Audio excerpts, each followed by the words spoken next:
কোনো পশুকে আপনি ভালোবেসে পুষবেন, তাকে আদর যত্নে বড় করবেন, তার একটা ছোট্ট নাম রাখবেন, তারপরে সে হারিয়ে যাবে। এটা হচ্ছে কি যে, যাকে দেখালাম তার মা, সে তখন দুনিয়াতে জন্মায়নি। আমি খুব ভালোবেসে মানে ছাগলকে আমি খুব ভালোবেসে পুষি।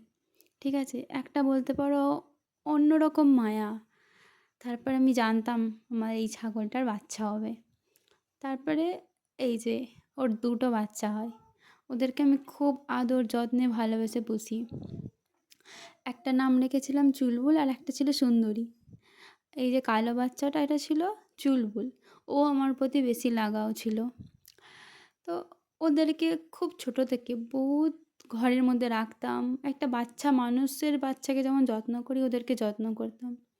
বলে না একটা জিনিসের উপর যখন অতিরিক্ত মায়া চলে আসে, তাদের প্রতি ভালোবাসা চলে আসে, তখনই সেটা তোমার থেকে হারিয়ে যায়। তাকে ভালোবেসে নাম দেবেন, তাকে যত্ন করবেন, বড় করবেন, তারপরে সে আপনার থেকে হারিয়ে যাবে। ঠিক কতটা কষ্ট হয় বলুন তো? সেটা কুকুর হোক, বেড়াল হোক, যে পশু পাখিই হোক, ভালোবেসে জিনিস হারানোর মতন যন্ত্রণা যাদের হারিয়েছে শুধু তারাই জানে। তারপর হঠাৎ তার কী হয় আমি জানি না। আমি পরশুতে ডাক্তারখানায় নিয়ে যাই, ডাক্তার ইঞ্জেকশন দেয়, তবুও আর উঠতে পারে না। তখন ওর বয়স ছিল ৬ মাস। চুলবুল। পুরো হাত পা পড়ে যায়।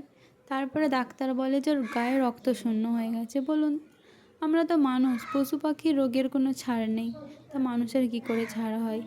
তারপর আমি আমার চুলবুলকে সারা জীবনের মতন হারিয়ে ফেলি।